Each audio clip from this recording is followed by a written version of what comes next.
네, 여러분들 잠깐 잘 쉬셨나요? 그리고 책들 좀 잘 훑어보셨나요? 이 안에 있는 내용들이 자세하게 나와 있으니까 여러분 시간 끝날 때마다 그때그때 한 10분, 15분씩 여러분들 요 교재 내용들 다 한 번씩 훑어보시는 걸로 하도록 하겠습니다. 제가 이제 말씀을 한정된 시간 안에 쭉 드려야 하니 이것들이 좀 제가 설명을 드리고 여러분들이 그 다음 시간에 잠깐 쉬는 시간에 한 15분에서 20분 정도 요 교재를 쭉 한번 훑어보시고 다시 그 다음 수업에 참여를 하시면 훨씬 더 수업하시는 데 있어서 수월하게 여러분들이 참여하실 수 있을 것 같아요. 그러니까 잠깐 우리가 쉬는 시간마다 여러분들이 교재에 지금 배운 부분까지 교재 굉장히 자세한 부분들이 이제 하나하나 자세하게 우리 교재에 잘 나와 있죠. 이런 부분들에 대해서 여러분들이 꼭 다시 훑어보시는 그런 시간들을 가지셨으면 좋겠습니다.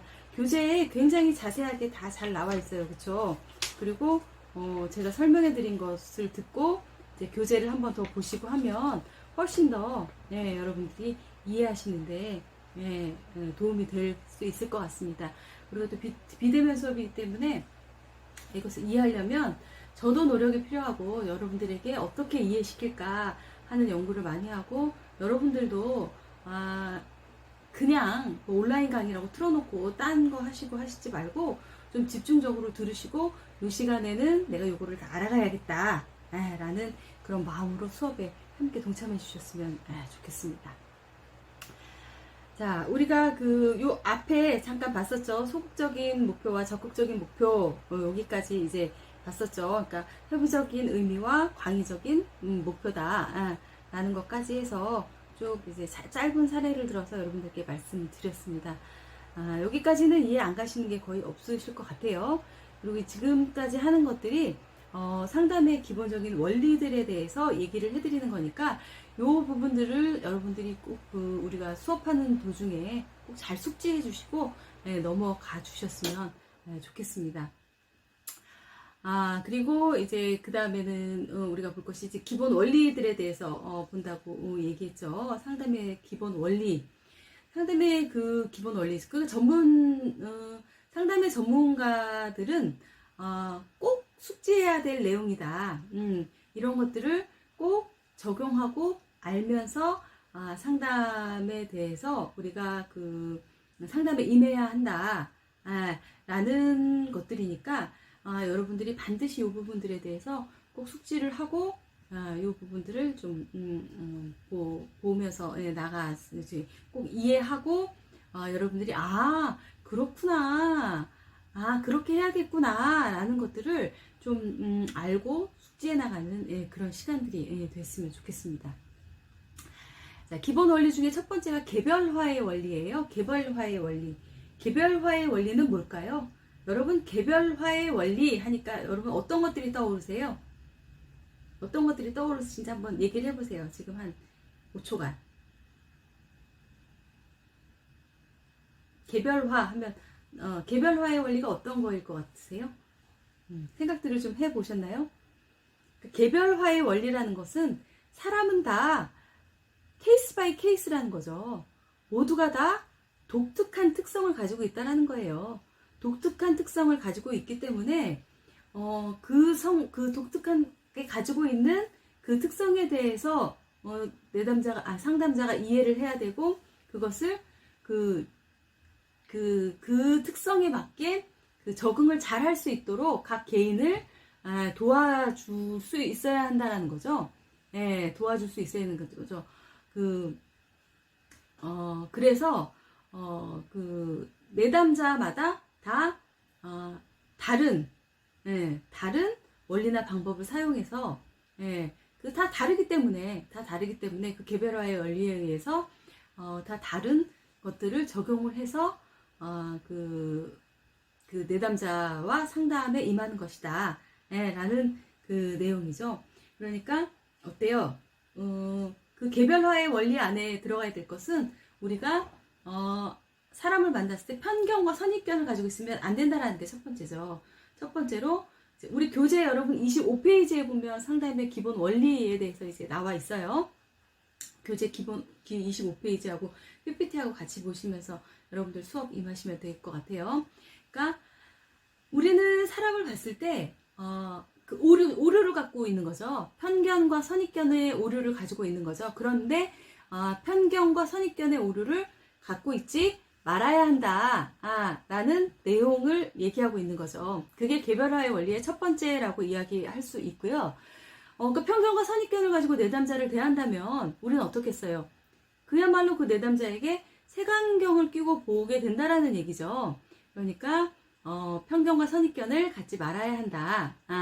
그런 것들을 탈피하고 내담자를 대해야 된다라는 것이고, 우리는 그리고 어때요? 다 사람들이 케이스 바이 케이스고 다 다르기 때문에 우리는 어떻게 해야 된다? 전부 그것들을 전문적인 지식을 갖고 내담자를 대해야 된다라는 거죠. 개별화의 원리에서 전문적으로 이해하고 그것들을 우리는 받아들여야 된다. 그리고 내담자의 말을 어때요? 잘 들어야 돼. 경청이 제일 중요해요. 상담에서 공감, 경청, 수용 이렇게 얘기하죠. 예. 그러려면 내담자의 그 이야기를 잘 경청을 해야 된다라는 경청하고 그 내담자가 이야기할 때 행동, 제스처 그리고 뭐 고개를 숙이고 이야기한다든지 아니면 내담자가 어떠한 독특한 특성을 가지고 이야기한다든지 이런 것들에 대해서 우리는 어떻게 해야 돼요? 잘 보면서 내담자를 대할 수 있어야 된다. 그런 세밀한 부분까지 잘 봐야 한다 라는 거. 그래서 내담자의 말을 경청하는 것이 참 중요하다라는 거. 개별화의 원리에서. 그리고 내담자보다 앞서 나가면 안 되겠죠. 상담자가. 내담자보다 앞서 나가는 것이 아니라 내담자와 잘 보조를 맞춰 나가야 된다라는 거. 예, 그리고 내담자의 감정 변화. 여러분들 그래서 상담자들은 통찰력이 있어야 돼요. 이 통찰력이 어느 정도 있어야 민감하게 내담자들이 어떤 부분에서 좀 예민하게 반응하는가, 어떤 부분에서 조금 우리 일상적이지 않게 반응하는가 이런 것들을 좀 캐치하기 위해서 상담자가 좀 민감성을 가지고 내담자의 감정 변화에 대해서 잘 캐치해야 된다 라는 거. 그리고 내담자와 견해 차이가 있을 수도 있죠. 네, 견해 차이가 있을 때는 우리가 좀 통찰력을 가지고 내담자 통찰력을 가지고 적절하게 어떻게 내담자를 대해야 할 것인지 그 견해차를 어떻게 좁혀나가야 될 것인지에 대해서도 이제 우리 상담자들은 이 개별화의 원리 안에서 좀 생각을 해봐야 한다 라는 거. 자, 이 개별화의 원리에 대해서 이제 우리 교재에 굉장히 자세하게 나와 있죠. 쭉 나와 있는 내용들 여러분들 이따가 쉬는 시간에 잠깐 살펴보시도록 하고요. 여러분들이 여기 나와 있는 내용들 쭉 한번 25페이지 개별화의 원리에 대해서 쭉 나와 있는 내용도 쉬는 시간에 쭉 한번 살펴보시기 바랍니다. 그리고 의도적 감정 표현이라는 게 있죠. 의도적 감정 표현. 의도적 감정 표현은 뭘까요? 내담자가 상담실에 왔을 때 어떨까? 어떤 마음으로 올까요?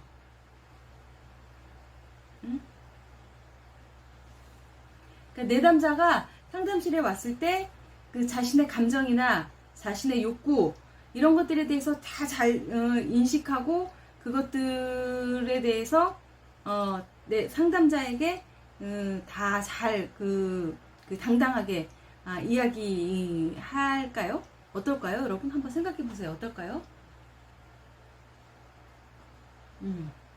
어떨 것 같아요? 그러니까 사람은 누구나 좀 그래요. 특히나 상담실에 찾아오는 내담자들은 그래요. 자신의 긍정적인 부분, 좋은 부분들은 당당하게 얘기할 수도 있지만, 자신의 좋지 않은 부정적인 부분, 이런 것들에 대해서는 조금 가리고 싶고, 얘기하고 싶지 않고, 그런 부분들이 있을 수도 있겠죠. 그럴 때, 상담자는, 내담자가, 이 상담의 그 분위기를 잘 가져가서, 분위기 조성을 잘 해서, 어떻게 해야 할까?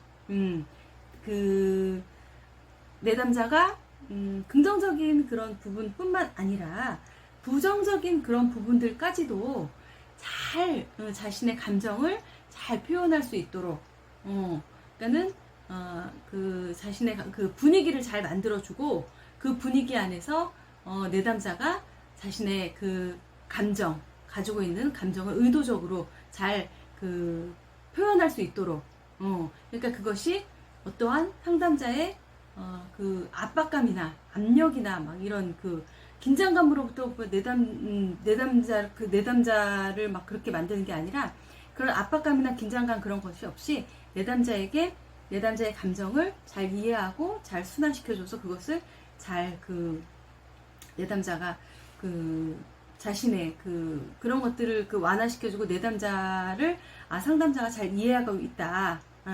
내담자 개인에 대해서 잘 이해하고 있다라는 것을 부드럽게 인식시켜줌으로 인해서 내담자가 감정 표현을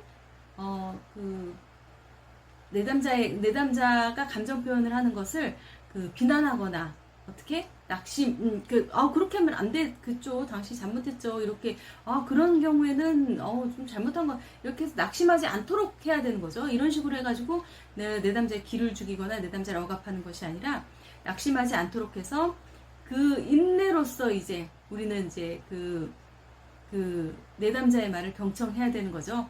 그리고 그래서 내담자가 자신의 표현을 자기 표현을 유감 없이 발휘할 수 있도록 의도적으로 자기 감정 표현 내담자가 자기 표현을 유감 없이 스스럼 없이 잘 발휘할 수 있도록 하는 것이 이제 상담의 원리이다. 기본 원리이다. 상담자가 해야 될 기본 원리이다. 라는 거. 그래서 여기 쭉 또 5가지가 나와 있죠. 내담자가 긴장을 풀도록 재반 조치를 강구해야 된다. 그러니까 의도적 감정 표현의 원리에 5가지 사항들이 있다라는 거. 여러분들 이따 쉬는 시간에 좀 살펴보시고요. 여러분들 읽어보시면 다 아실 수 있는 내용들이고요. 다음에 3번째로 수용의 원리. 수용이라는 건 뭐예요, 여러분? 수용이라는 건 뭐예요? 여러분들 이제 우리가 동영상 강의지만 제가 질문할 때 여러분들도 그냥 같이 저랑 얘기하는 것처럼 얘기하세요. 그래야 조금 덜 지루할 수 있으니까 제가 물어보면 물어보면 잘 모르겠고 또 막 검색하느라 이 순간을 놓치지 마시고요. 그냥 뭘까를 여러분들도 한번 생각을 한번 해보자는 거예요. 수용이라는 건 받아들이는 거죠. 네, 그렇죠. 수용의 원리죠. 그러니까 상담의 기본 원리는 수용하는 거예요. 내담자의 말이나 내담자의 그러한 어떠한 행동이나 이런 것들을 상담자가 편안하고 포근하고 따뜻하게 그것들을 수용하는 자세, 그런 태도를 가져야 한다. 그것이 상담의 기본 원리다. 라는 이야기이죠. 그러니까 여러분께 수용이라는 것은 뭐예요? 그러니까 상담자가 무슨 얘기를 해.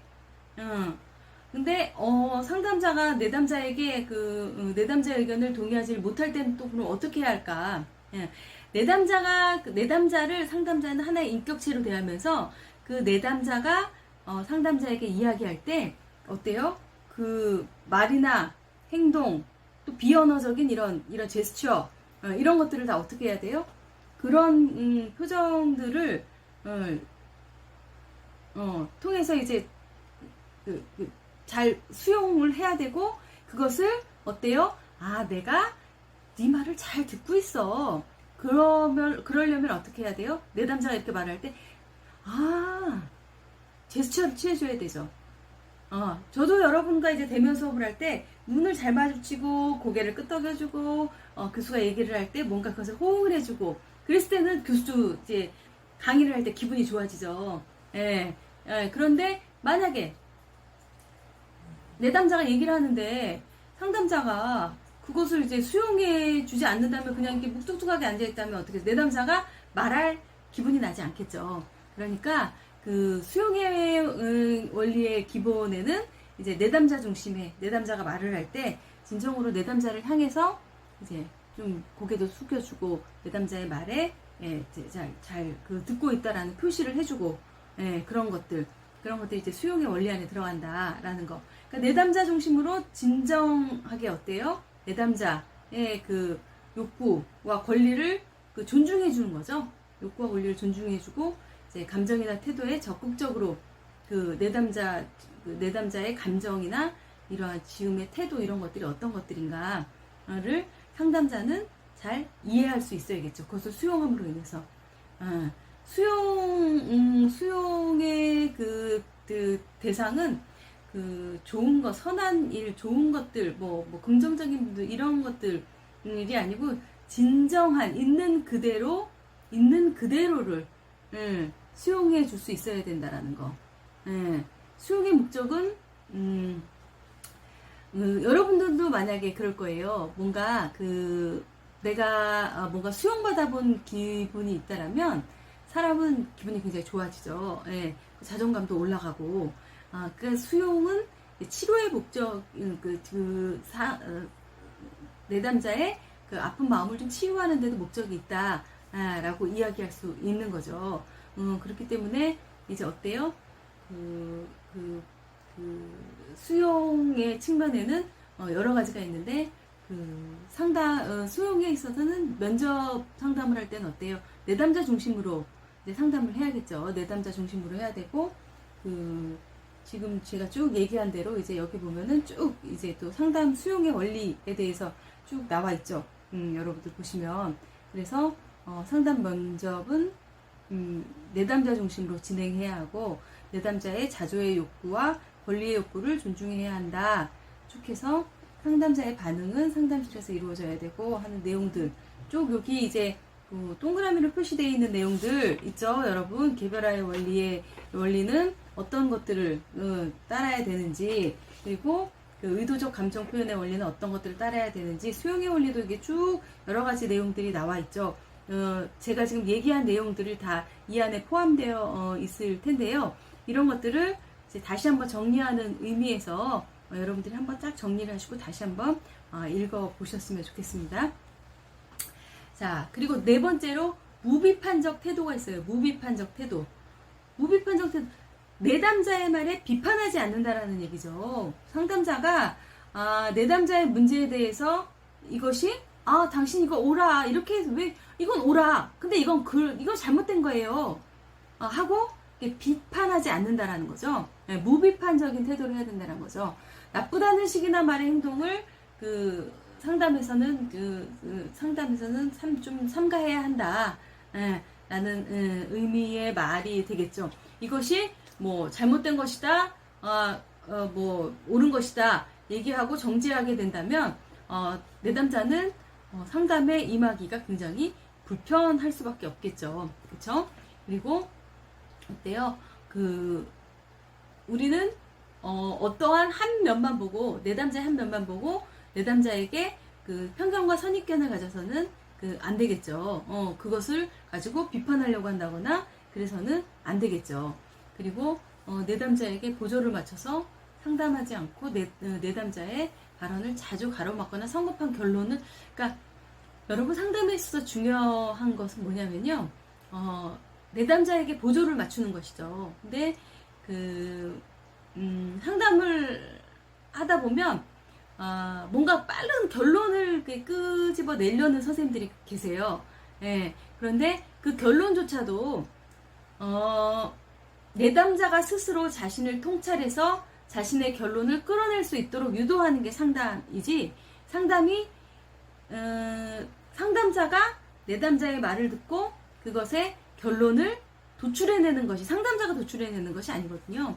그런데 급하게 내담자의 말을 듣고 상담자가 무언가를 급하게 도출해내려고 하면 그것이 또 이제 내담자에게는 불편함이 될 수 있는 거죠.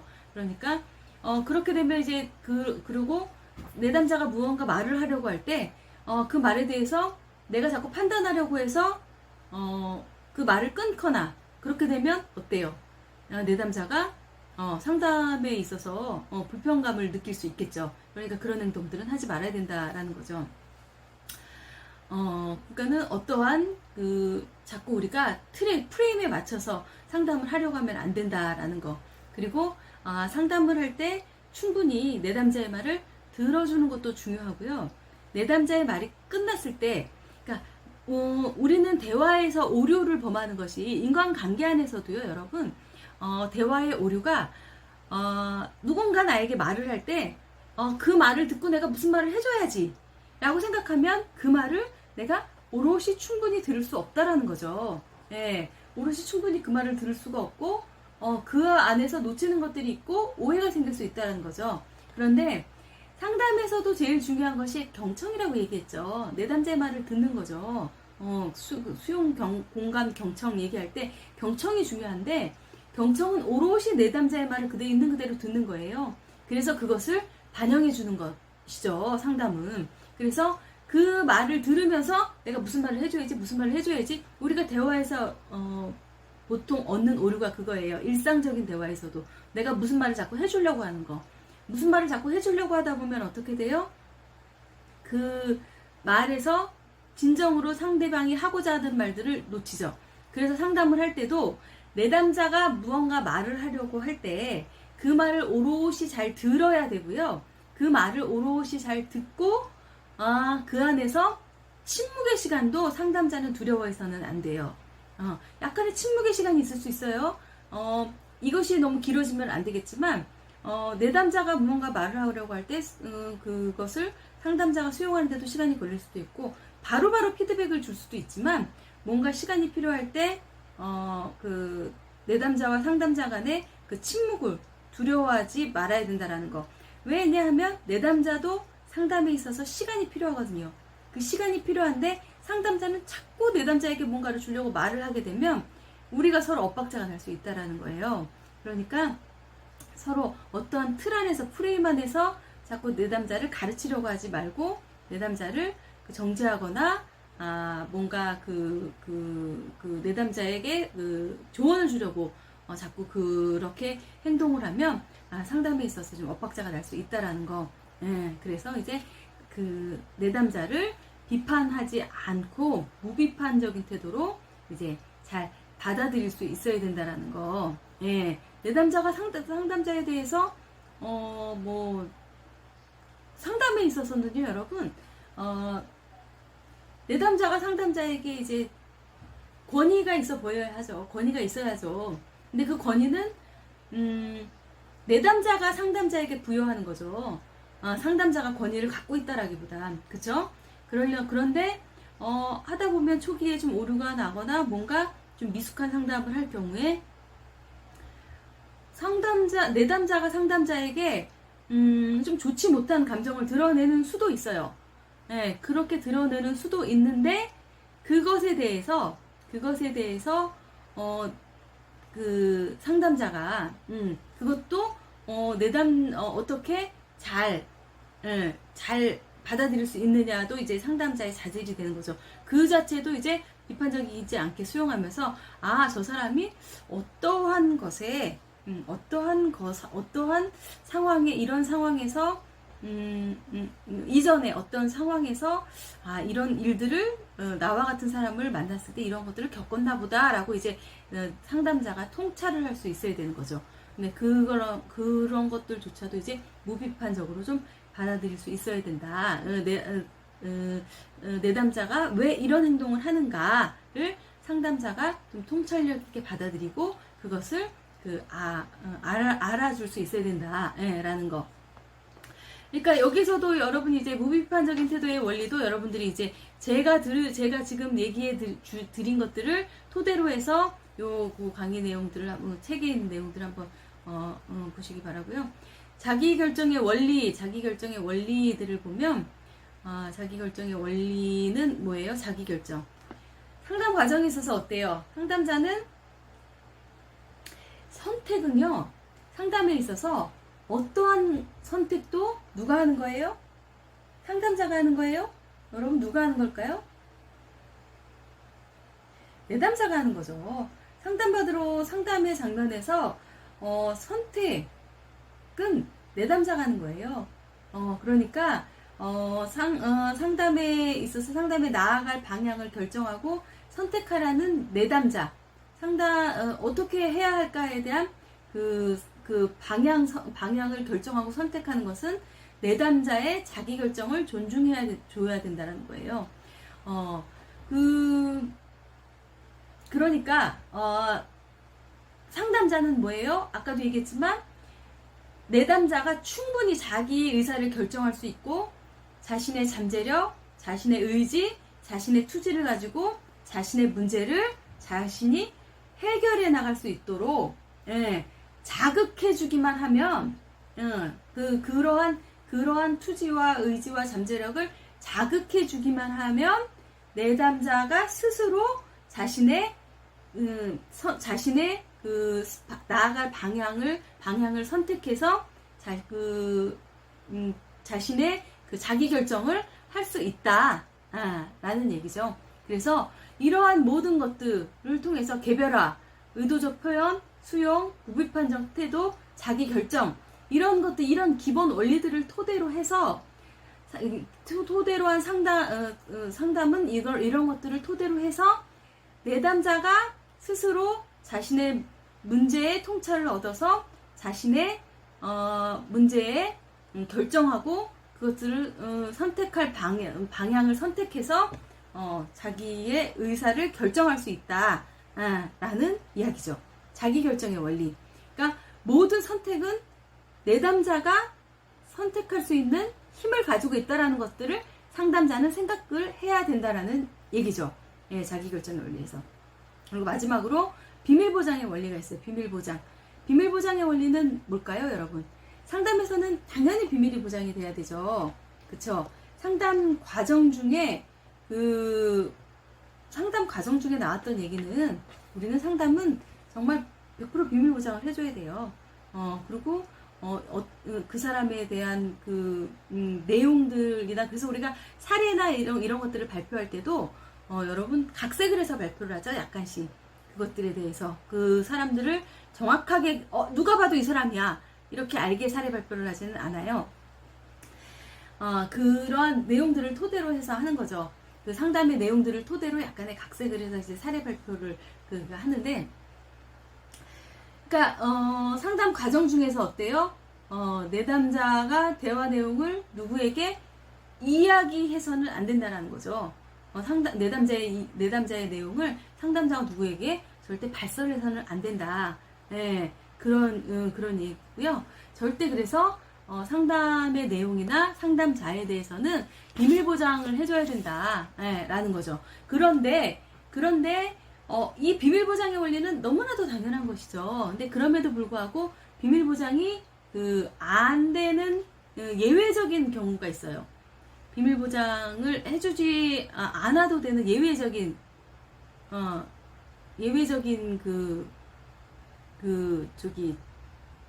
케이스가 있어요. 어떤 걸까요? 여러분들 어떤 케이스들은 상담의 비밀 보장을 안 해줘도 되는 케이스가 있단 말이야. 어떤 것들이야?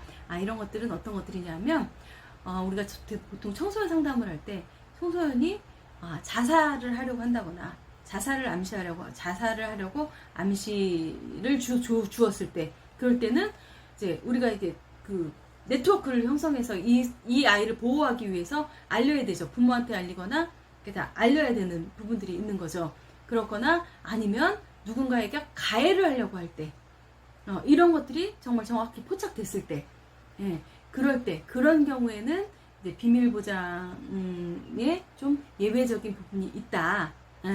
라는 거까지. 하지만 어떤 경우 이러한 위해를 가하거나 자기 자신에게 스스로 가해를 입히거나 이런 경우는 좀 비밀 보장을 다 해줘야 되지만 이런 경우에는 좀 예외적인 경우가 있다 라는 거까지 이번 시간에 살펴봤고요. 여러분들 이제 이번 이 수업을 마치면서 아까 그 말씀드렸던 이런 내용들을 한번 쭉 다 훑어보시면서 다음 시간 그 준비하는 걸로 하죠. 여러분들 그 이번 수업 수고 많이 하셨고요. 다음 주에 다시 만나도록 하겠습니다. 수고 많으셨습니다.